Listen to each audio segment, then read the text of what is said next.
आप सभी को प्रेज द लॉर्ड। आज हम नीति वचन और उसके 20 चैप्टर से बाइबल रीडिंग स्टार्ट करेंगे और उसके बाद मत्ती रचित सुसमाचार उसके 20 चैप्टर तक बाइबल रीडिंग करेंगे। मैं फ्रांसिस जोसेफ और मेरी पूरी टीम की तरफ से मैं आप सभी का बाइबल रीडिंग हिंदी ऑडियो में स्वागत करता हूं। आइए हम प्रार्थना में चलें। धन्यवाद धन्यवाद महान सामर्थ्य खुदा, तेरा धन्यवाद करते हैं कि प्रभु आपने एक बार फिर ये दिन दिखाया। खुदावन धन्यवाद करते हैं बीते हुए पल के लिए, बीते हुए दिनों के लिए, बीते हुए सालों के लिए और हर एक उस बात के लिए पिता परमेश्वर जो आपने हमको हर एक दुर्घटनाओं से बचाया, अपनी हिफाजत में रखा। प्रभु जी, इस वक्त जब मैं बाइबल रीडिंग करने जाता हूं तो मेरे पिता परमेश्वर होने दे खुदावन, जो ये वचन पढ़ा जाए और जो सुना जाए उसके ऊपर प्रभु आप अपना आशीष भरा हाथ रखें। इस प्रार्थना को मांगता हूं यीशु मसीह के नाम से, आमीन। नीति वचन उसका 20 चैप्टर। दाख मधु ठट्टा करने वाला और मदिरा हल्ला मचाने वाली है। जो कोई उसके कारण चूक करता है वह बुद्धिमान नहीं। राजा का भय दिखाना सिंह का गरजना है। जो उस पर रोष करता वह अपने प्राण का अपराधी होता है। मुकदमे से हाथ उठाना पुरुष की महिमा ठहरती है, परंतु सब मूढ़ झगड़ने को तैयार होते हैं। आलसी मनुष्य शीत के कारण हल नहीं जोतता, इसलिए कटनी के समय वह भीख मांगता और कुछ नहीं पाता। मनुष्य के मन की युक्ति अथाय तो है, तो भी समझ वाला मनुष्य उसको निकाल लेता है। बहुत से मनुष्य अपनी कृपा का प्रचार करते हैं, परंतु सच्चा पुरुष कौन पा सकता है। धर्मी जो खराई से चलता रहता है, उसके पीछे उसके बाल बच्चे धन्य होते हैं। राजा जो न्याय के सिंहासन पर बैठा करता है, वह अपनी दृष्टि ही से सब बुराई को छांट लेता है। कौन कह सकता है कि मैंने अपने हृदय को पवित्र किया, अथवा मैं पाप से शुद्ध हुआ हूं। घटते बढ़ते बटखरे और घटते बढ़ते नपुए, इन दोनों से यहोवा घृणा करता है। लड़का भी अपने कामों से पहचाना जाता है कि उसका काम पवित्र और सीधा है या नहीं। सुनने के लिए कान और देखने के लिए जो आंखें हैं, उन दोनों को यहोवा ने बनाया है। नींद से प्रति ना रख, नहीं तो दरिद्र हो जाएगा। आंखें खोल, तब तू रोटी से तृप्त होगा। मोल लेने के समय ग्राहक अच्छी नहीं कहता है, परंतु चले जाने पर बड़ाई करता है।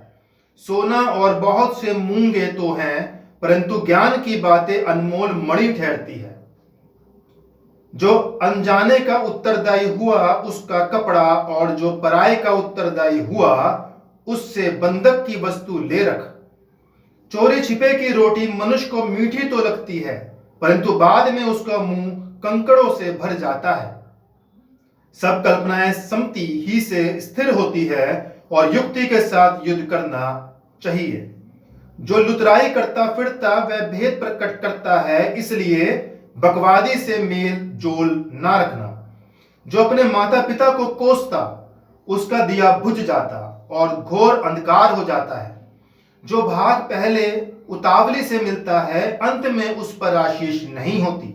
मत डर, मैं बुराई का बदला लूंगा, वरन यहोवा की बाट जोहता रहे, वह तुझको छुड़ाएगा। घटते बढ़ते बटखरों से यहोवा घृणा करता है, और छल का तराजू अच्छा नहीं। मनुष्य का मार्ग यहोवा की ओर से ठहराया जाता है। आदमी कैसे अपना चलना समझ सके। जो मनुष्य बिना विचारे किसी वस्तु को पवित्र ठहराए, और जो मन्नत मानकर पूछ पाछ करने लगे, वह फंदे में फंसेगा। बुद्धिमान राजा दुष्टों को फटकाता है और उन पर दावने का पहरा चलवाता है। मनुष्य की आत्मा यहोवा का दीपक है, वह मन की सब बातों की खोज करता है। राजा की रक्षा कृपा और सच्चाई के कारण होती है, और कृपा करने से उसकी गद्दी संभलती है। जवानों का गौरव उनका बल है, परंतु बूढ़ों की शोभा उनके पके बाल हैं। चोट लगने से जो घाव होते हैं वह बुराई दूर करते हैं, और मार खाने से हृदय निर्मल हो जाता है। इसके बाद हम पढ़ेंगे मत्ती रचित सुसमाचार और उसका 20 चैप्टर। स्वर्ग का राज्य किसी गृह स्वामी के समान है। स्वर्ग का राज्य किसी गृह स्वामी के समान है जो सवेरे निकला कि अपनी दाख की बारी में मजदूरों को लगाए। उसने मजदूरों से 1 दिनार रोज पर ठहराया और उन्हें अपनी दाख की बारी में भेजा। फिर एक पहर दिन चढ़े उसने निकलकर अन्य लोगों को बाजार में बेकार खड़े देखा और उनसे कहा, तुम भी दाख की बारी में जाओ और जो कुछ ठीक है तुम्हें दूंगा। अंत वह भी गए। फिर उसने दूसरे और तीसरे पहर के निकट निकलकर वैसा ही किया। 1 घंटा दिन रहे उसने फिर निकलकर दूसरों को खड़े पाया और उनसे कहा, तुम क्यों यहां दिन भर बेकार खड़े रहे? उन्होंने उससे कहा, इसलिए कि किसी ने हमें मजदूरी पर नहीं लगाया। उसने उनसे कहा, तुम भी दाख की बारी में जाओ। सांझ को दाख की बारी के स्वामी ने अपने भंडारी से कहा, मजदूरों को बुलाकर पिछलों से लेकर पहलों तक उन्हें मजदूरी दे दे।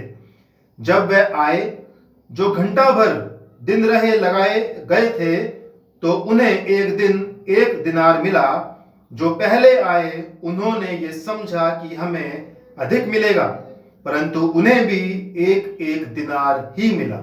जब मिला तो वह गृह स्वामी पर कुड़कुड़ा के कहने लगे, इन पिछलों ने 1 ही घंटा काम किया और तूने उन्हें हमारे बराबर कर दिया, जिन्होंने दिन भर का भार उठाया और धूप सही।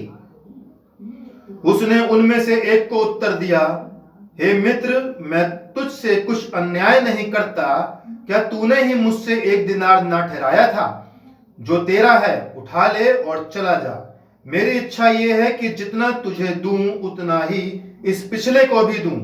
क्या यह उचित नहीं कि मैं अपने माल से जो चाहूं सो करूं? क्या मेरे भले होने के कारण तू बुरी दृष्टि से देखता है? इसी रीति से जो पिछले हैं वह पहले होंगे और जो पहले हैं वह पिछले होंगे। यीशु यरूशलेम को जाते हुए 12 चेलों को एकांत में ले गया और मार्ग में उनसे कहने लगा, देखो, हम यरूशलेम को जाते हैं और मनुष्य का पुत्र प्रधान याजकों और शास्त्रियों के हाथ पकड़वाया जाएगा और वह उसको घात के योग्य ठहराएंगे और उसको अन्य जातियों के हाथ सौंपेंगे कि वह उसे ठट्टों में उड़ाए और कोड़े मारे और क्रूस पर चढ़ाए और वह तीसरे दिन जिलाया जाएगा। तब जब्दी के पुत्रों की माता ने अपने पुत्रों के साथ यीशु के पास आकर प्रणाम किया और उससे कुछ मांगने लगी। उसने उससे कहा, तू क्या चाहती है? वह उससे बोली, ये वचन दे कि मेरे ये 2 पुत्र तेरे राज्य में एक तेरे दाहिने और एक तेरे बाएं बैठे। यीशु ने उत्तर दिया, तुम नहीं जानते कि क्या मांगते हो। जो कटोरा मैं पीने पर हूं, क्या तुम पी सकते हो? उन्होंने उससे कहा, पी सकते हैं। उसने उनसे कहा, तुम मेरा कटोरा क्यों पियोगे? पर अपने दाहिने और बाएं किसी को बिठाना मेरा काम नहीं।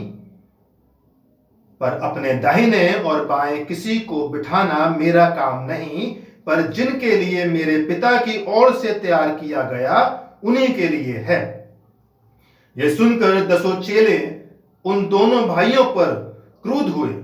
यीशु ने उन्हें पास बुलाकर कहा, तुम जानते हो कि अन्य जातियों के हाकिम उन पर प्रभुता करते हैं और जो बड़े हैं वह उन पर अधिकार जताते हैं।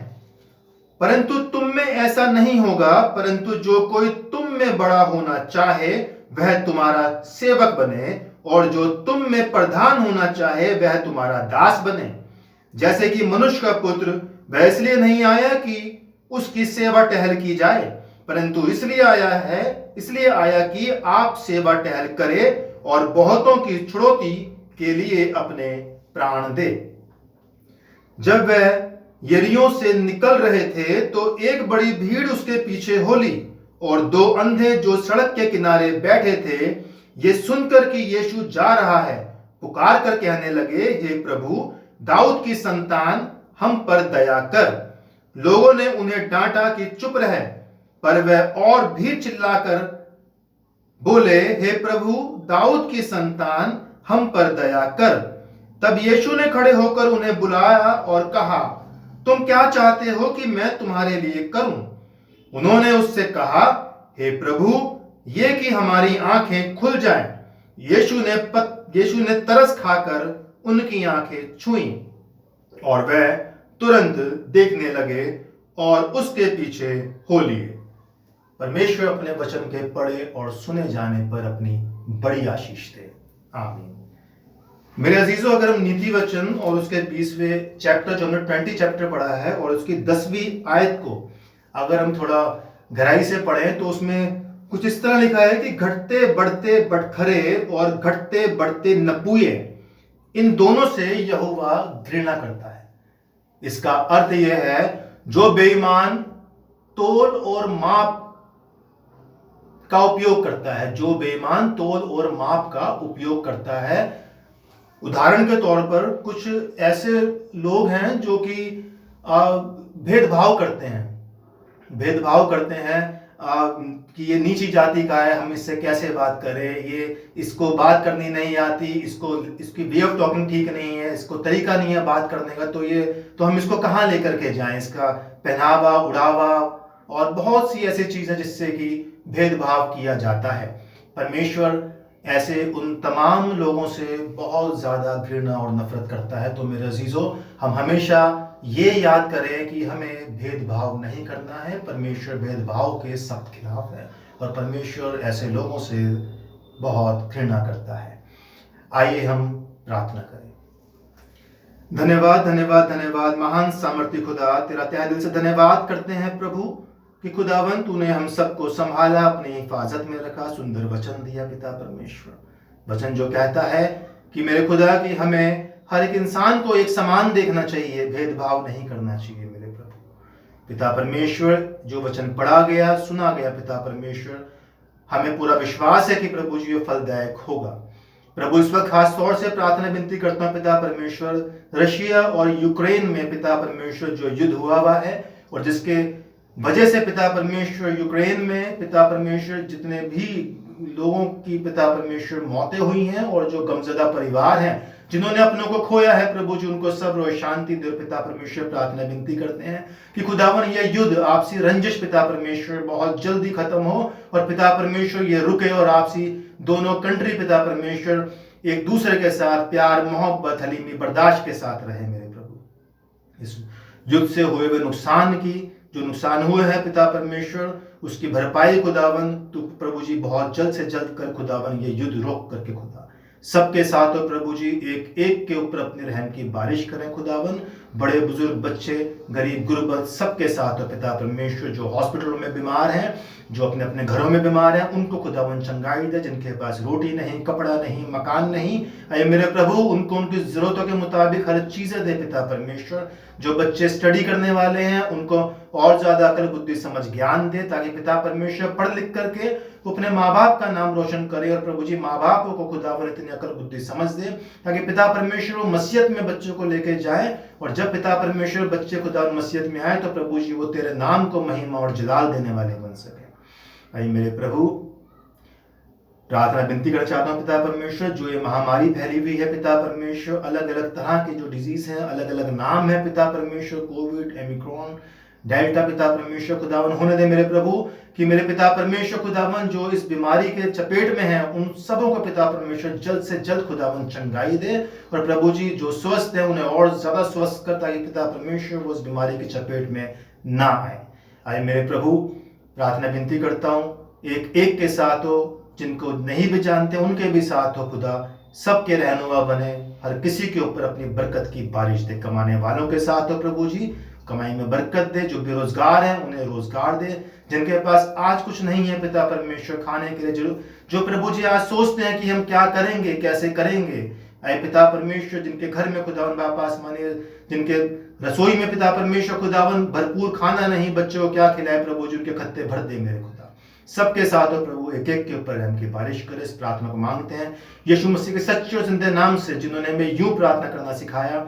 आए हमारे बाप, तू जो आसमान पर है, तेरा नाम पाक माना जाए, तेरी बादशाहत आए, तेरी मर्जी जैसे आसमान पे पूरी होती है जमीन पर भी हो। हमारे रोज की रोटी आज हमें बख्श दे, और जिस तरह से हम अपने कसूरवारों को मुआफ करते हैं, तू भी हमारे कसूरों को मुआफ कर। हमें आजमाइश में ना पड़ने दे, बल्कि बुराई से बचा, क्योंकि बादशाहत, कुदरत और जलाल हमेशा तेरे ही हो। आमीन।